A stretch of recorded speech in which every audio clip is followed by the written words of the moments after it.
Arrow Season 7's finale just aired this past week, which means it's time to review all of Season 7.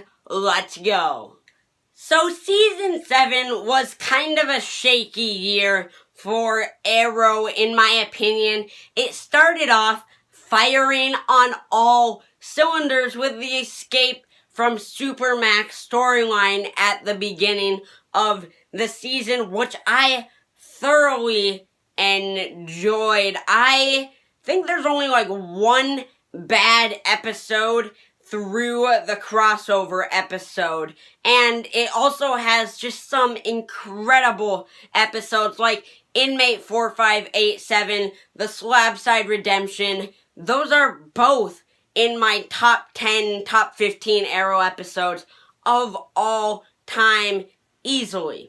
And so I was loving everything with Oliver in prison, and we got this Bronze Tiger redemption setup, which I found really interesting because I do love the character of Bronze Tiger.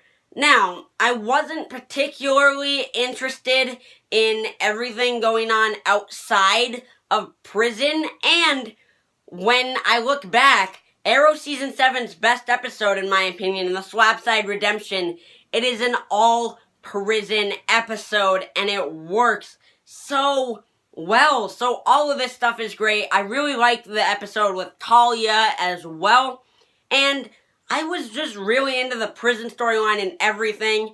And then once Oliver gets out of prison, that's when it kind of spirals down, and the second half of the season definitely kind of kills it, because if it stayed at the same quality as it was for those first 8-9 episodes, I do think this would be probably in the top 3 best seasons of Arrow, 100%, because it was going really well. But I feel like after Oliver got out of prison, they didn't really know where to go with the season, so they started bringing in Emiko and everything like that, and I really think Emiko was a bad villain. Her and Oliver didn't get a lot of time at all to set up their rivalry, and it just didn't make much sense that Emiko was this angry at Oliver because Oliver's father, her father, abandoned her. Like, that has nothing to do with Oliver. No, don't get me wrong.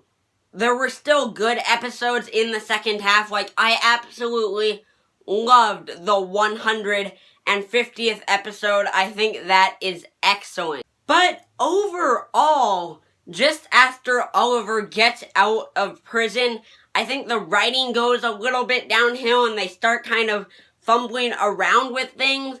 And the virus aspect, Emiko's big plan for Star City, kind of felt to me like they were just rehashing Season 3's plot line for, like, Star City to get infected by the whatever, blah, blah, blah. And so I didn't feel like that was the best they could have done for kind of the main villain's, plan for the city. It just felt a little However, I do think they handled Oliver's story very well this season, with him starting in prison and then, trying to right his father's wrongs, break the cycle of violence. So, he didn't wear his hood anymore or the mask really. He wanted the public to know that he wasn't going to hide in the shadows anymore. And then the season does kind of end with Oliver breaking that cycle of violence and redeeming Emiko. But then Emiko dies in the season finale like 5 seconds after she's redeemed. And this villain death just didn't work for me because we didn't have enough time with Emiko to really appreciate her as a villain. It was just like, Oliver's sister, okay. I don't like her. So I do think among main villains, Emiko was not the best. They definitely could have handled her story better. But the action this season was very enjoyable. I love that. And the flash forward started out cool, and then as the season went on, I just wasn't interested in them. Like, at all. I didn't really care about Mia Queen or Mia Smoke or whoever she is at that point.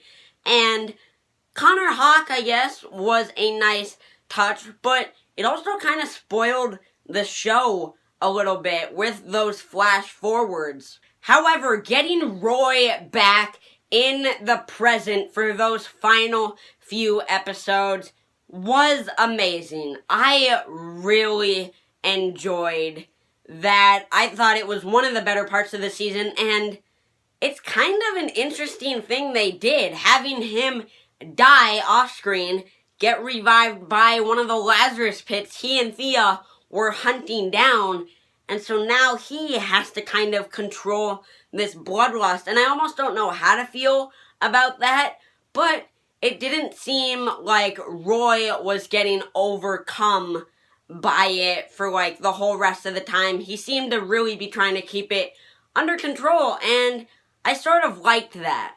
So overall, Arrow Season 7, it's a fine season, okay? It's not as bad as, like, Season 4, for sure, and I think it's a little bit better than Season 3, but honestly, I would put it a little bit below Season 6. I did not love this season. I loved the first half. I loved the few episodes in the second half, but that second half of the season after we come back, it just gets jumbled. They didn't give characters enough time to develop, and I just feel like overall, main villain, main hero plotline wasn't that great, but the finale does give us a great setup for Season 8 with the Monitor, so I am super excited about that to see where they go, because the season did a pretty solid job at bringing the whole thing full circle to where you're like,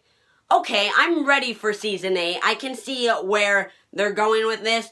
There were some things I didn't like, but I think this is another solid season for Arrow. Nothing special. I'll give Season 7 an 8.2 out of 10. Let me know what you thought of the season down below in the comments. Thank you all so much for watching, and I'll catch you in the next video. Peace out.